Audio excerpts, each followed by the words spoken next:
하나님께서 하나님의 백성들이 약속의 땅, 그 약속의 땅으로 전진하고 그 약속의 땅을 얻을 것에 대해서 명령을 하고 있습니다. 이 땅은 하나님의 왕권을 실현하고 성취하는 것이고, 또한 죄에 대한 심판입니다. 가나안 7부족을 심판해라 라고 말씀하시며, 그 심판 역시도 죄를 심판하시는 하나님의 주권적 사랑을 선포하는 역할을 이스라엘 백성들은 행해야만 했습니다. 오늘 12절부터 이제 그런 하나님의 주권적 사랑이 이스라엘 백성과 어떻게 인격적 사랑으로 나타나는가라는 것을 우리에게 보여주고 있습니다. 신명기에 나오는 복과 저주의 사상이 구체적으로 이제 등장하기 시작하면서 이 복과 저주의 사상이 계속해서 이 신명기 전체에 어떻게 확장되어져 가는지를 우리가 살펴볼 수 있는 중요한 본문이 등장하기 시작하죠. 하나님의 주권적 사랑, 하나님의 주권과 섭리와 하나님의 인도하심이 이스라엘 백성들과 함께 어떻게 인격적인 사랑으로 나타나고 있는가라는 것을 우리는 잘 살펴보아야 합니다. 먼저는 상호 관계 속에 맺어진 약속을 우리가 잘 살펴보아야 합니다. 12절에 보니까 너희가 이 모든 법도를 듣고 지켜 행하면 내 하나님 여호와께서 내 조상들에게 맹세하신 언약을 지켜 내게 인애를 베푸실 것이라, 이렇게 말씀하고 있습니다. 너희가 이 모든 법도를 듣고 지켜 행하면, 이렇게 말씀하면서 행하면이라는 것이 조건처럼 들리죠. 너희가 이것을 행하면 내 하나님 여호와께서 내 조상들에게 맹세하신 언약을 지켜 내게 인애를 베푸실 것이다, 이렇게 말씀을 하고 있습니다. 그래서 이게 조건절이기도 하지만 인과절이기도 하죠. 어떤 원인과 결과로 연결되어 있는, 그런데 이걸 조건이나 원인과 결과 이전에 하나님께서 이스라엘 백성들과 뭐를 맺었다는 거죠? 약속을 맺었고, 그 약속은 결국은 그 언약을 지켜내게 인애를 베푸실 것이다 라고 말씀하시는 상호 관계 속에서 여러분 뭐를 맺었다는 거예요? 약속을 맺었다는 거죠. 여러분, 우리는 그 약속이 가져다 주는 결과 이전에 서로 사랑의 관계를 맺고 있다라는 것에 우리의 시선이 더 많이 고정되어 있어야 합니다. 그래서 13절에 보니까 이렇게 말해요. 곧 너를 사랑하시고 복을 주사. 그래서 그 모든 약속에는 하나님의 뭐가 있다는 거예요? 사랑이 있다는 거죠. 그 사랑을 이스라엘 백성들과 뭐 했다는 거죠? 약속을 맺고 그 약속 속에 서로 인격적인 관계의 사랑의 관계 속에서 맺어질 모든 하나님의 풍성하신 복을 우리에게 말씀해 주고 있고 이스라엘 백성들에게 말씀해 주고 있다는 거죠. 그래서 우리는 어떠한 우리의 삶 가운데 일어나는 그러한 복이다, 또한 때로는 저주다라고 생각할 만한 그런 사건들이 우리 인생 가운데 일어날 수도 있지만, 그러한 사건의 결과 이전에 하나님과 우리 가운데 맺어진 신실하신 사랑의 약속, 흔들리지 않는 인격적 약속을 늘 기초하고 있어야 된다라는 것을 우리는 먼저 생각을 해야 합니다. 이제 거기로부터 이제 13절부터 이어지지 않습니까? 우리가 잘 아는 것처럼 너를 번성하게 할 것이다, 너가 조상들과 맹세한 땅에 들어가게 할 것이다, 그리고 그 땅에 가서 풍성한 소산과 곡식과 포도주와 기름을 풍성하게 먹게 될 것이고 소와 그 양을 번식하게 될 것이며 너희가 다른 민족들보다 훨씬 더 많은 이 땅에 보이는 복들을 받게 될 것이다 라는 것을 말씀하시고, 또한 질병도 마찬가지죠. 너희는 애굽에서 있었던 그러한 악질 걸리지 않을 것이다. 그러나 너희에게 원수처럼 행하는 그들에게는 그러한 질병들이 걸릴 것이다. 이런 말씀들을 이스라엘 백성들에게 하고 있는 거죠. 여러분, 이거 역시도 마찬가지죠. 우리는 이제 신명기를 묵상을 하면서 신명기 이전에 우리는 욥기를 봤지 않습니까? 욥기를 보면서 인과응보 아니다, 이렇게 우리가 공부를 했는데, 여기 신명기 오면 꼭 우리가 무엇을 하고 그것을 하지 않음을 통해서 복을 받고 복을 받지 못하고 질병에 걸리고 라는 형태의 신명기적 양식들이 많이 나타납니다. 여러분, 그러나 우리 안에 구약에는 분명한 것은 하나님께서 주신 복이 물질적인 외형적인 복으로 많이 표현되어 있습니다. 많은 그런 물질적이고 눈에 보이는 것으로 표현되어 있는 그러한 복들이 신명기적 특징이 있는 것이죠. 그러나 여러분 여기서 알아야 될 것은 또 한편에서는 그럼에도 불구하고 그런 복에 어떤 양을 가지고 그 하나님의 복을 가늠하기는 또한 한편은 어려운 게 있죠. 소를 몇 마리 주셔야 복을 주신 겁니까? 이런 건 나오지 않아요. 그래서 이런 본문으로 넘어가기 전에, 이런 눈에 보이는 구체적인 것들로 넘어가기 전에 제가 앞에서 말씀드렸듯이 상호 인격적 관계 속에 맺어진 그 약속에 기초하고 있다. 기계적 결과가 아니라 인격적 결과에 기초를 맺고 있다라는 것을 우리는 잘 기억해야 되는 거죠. 이것이 신약에 넘어오면 결국 무엇으로 바뀝니까? 영적이고 영원한 것이며 우리 주 예수 그리스도를 통하여 우리에게 주시는 하나님의 풍성한 그러한 영적 복을, 그뿐만 아니라 우리가 이 땅을 살아가는 그 육신을 살아가게 하시는 하나님의 그 풍성한 복도 신약에서는 모두 다 우리에게 주고 계시다, 부어주고 있다라고 말씀을 하고 있는 거죠. 그래서 그 상호관계, 인격적인 관계 속에서 하나님의 복을 가늠해 보면 어떤 사람은 외형적인 것은 별로 없는 것 같으나 그의 심령 속에는 하나님과 우리 주 예수 그리스도께서 주신 그 풍성한 복을 누리는 사람이 있어요. 훨씬 많은 물질을 가지고 있음에도 불구하고 하나님과 주 예수 그리스도 안에서 주시는 복이 없으면, 그걸 가졌음에도 불구하고 그것이 하나님께서 주신 풍성한 복과 사랑과 은혜라는 것이 경험되지도 않고 인정되지도 않는 사람들이 있더라는 것이죠. 훨씬 더 외적으로 보면 가난한데도 불구하고 하나님의 풍성한 사랑과 은혜를 누리는 사람이 있는 반면, 많은 것을 가졌음에도 불구하고 더 가지지 못한 것이 억울한 채로 살아가는 사람도 이 땅, 이 시대, 신약 시대에도 있더라라는 것을 우리는 기억을 해야 되는 거죠. 그래서 우리 여러분, 이것을 우리는 결코 또 반대로 역으로 생각해서도 안 됩니다. 그죠? 역으로. 무엇인가 병에 걸린 것이 하나님의 어떤 징계적 측면, 그것으로만 우리는 해석할 수 없다라는 것을 우리는 어디서 배웠습니까? 욥기에서 배웠던 것이죠. 그래서 이 모든 외형적인 어떤 조건절 같은 이런 조건절보다는 하나님과의 관계를 맺었던 인격적인 관계, 인과절로 우리가 좀 이해를 하면 하나님의 풍성하신 복, 그 복에 대한 이해도가 훨씬 더 넓어질 것이다 라고 우리는 예상을 할 수 있습니다. 그래서 하나님과 우리와의 관계 속에서 하나님께서 주시는 그 인격적 관계 속에서 주시는 하나님의 풍성하신 복을 해석할 수 있는 저와 여러분 되기를 주님의 이름으로 축복합니다. 두 번째는 잘 기억하고 두려워하지 말라, 이렇게 말씀하고 있죠. 하나님의 인격적인 사랑이 어떻게 나타나는가? 여기서 잘 기억하고 두려워하지 말라라는 것은, 잘 기억하다라는 것은 무엇입니까?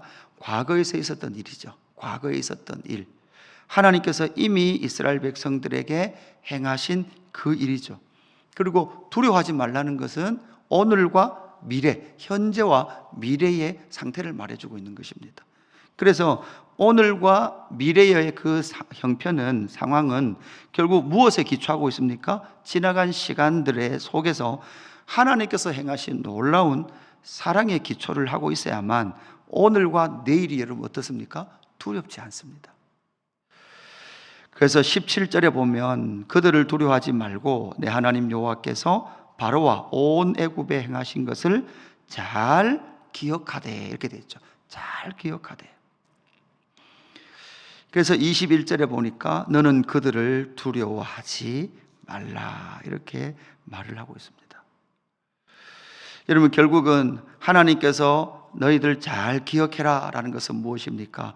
하나님께서 너희를 사랑하시고 복 주셨던 것이, 복 주신 것이 오늘과 내일 미래에 있을 일이 아니라 이미 이스라엘 백성들에게 하나님 어떻게 하신 거예요? 하나님께서 그들을 사랑하시고 복 주셨던 거예요.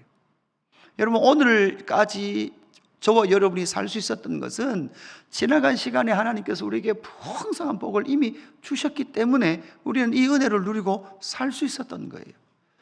그 전에 이렇게 인도하셨던 하나님이시라면 오늘과 미래 역시도 어떻게 하실 거예요? 하나님의 풍성한 복과 은혜를 주심으로 말미암아 그 삶을 살게 하실 것이다. 그러므로 말미암아 저와 여러분은 어떻게 됩니까? 결국 오늘과 미래를 두려워하지 않을 때 결국은 그 하나님의 풍성하신 인격적 사랑 안에 거할 수 있다라는 것이죠. 우리는 요한일서를 통해서, 요한서신을 통해서 배웠습니다. 두려움은 하나님의 사랑을 이룰 수 없죠. 여러분, 두려움이 있다는 것은 무엇을 한다는 거죠? 하나님의 사랑을 신실하게 신뢰하지 못하고 있다는 증거죠. 한 번씩 여러분, 우리는 두려움에 휩싸입니다. 때로는 질병의 두려움도 휩싸이고요, 어떤 가족이나 어떤 이웃에 대한 어떤 때로는 관계적인 그런 두려움에 휩싸입니다. 그럼에도 불구하고 우리는 압니다. 하나님께서 신실하게 이미 애굽에서부터 행하셨던 하나님의 놀라운 그 구원하심. 그래서 신약 성경에 와서도 처음 사랑을 잃어버렸다라고 책망하시기도 하죠. 지나왔던 그 하나님의 그 처음 사랑, 또한 우리 역시도 그 처음 사랑, 그 사랑을 가지고 점점 더 성숙하고 또한 완성도 있는 그러한 사랑의 삶을 살아나갈 때에 오늘과 미래에 대한 두려움들이 우리를 사로잡을 수 없다라는 것을 우리에게 말씀해 주고 있죠. 그러면서 20절 말씀에 보면 뭐라고 말씀합니까? 내 하나님 여호와께서 또 왕벌을 그들 중에 보내어 그들의 남은 자와 너를 피하여 숨은 자를 멸하시리니, 이 왕벌이라는 존재가 등장을 합니다. 이 왕벌에 대한 해석이 다양한 해석들이 있습니다. 여호수아 24장에 가도 그 왕벌을 너희 가운데 보내서 이렇게 말을 하죠. 그래서 여호수아일 수 있습니다. 그죠? 여호수아. 그 전쟁에 나가 선두에 선 이 왕벌과도 같은 그 벌들을 이끌고 가서 승리하게 하는 놀라운 역사의 왕벌이 너희 가운데 등장할 것이다 라고 그렇게 말씀하는 것이죠. 그래서 결국은 그 왕벌이며 왕 대신 하나님과 예수 그리스도를 통하여서 우리는 우리의 오늘과 미래를 두려워하지 말라라는 것을 우리에게 말씀해 줍니다. 세 번째, 하나님의 인격적인 사랑에 주의해야 될 것이 무엇입니까? 주의해야 될 것은 올무를 주의하라, 이렇게 말씀하고 있습니다.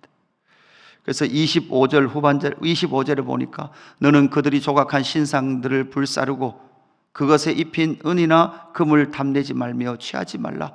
내가 그것으로 말미암아 올무에 걸릴까 하노니, 이렇게 말하죠.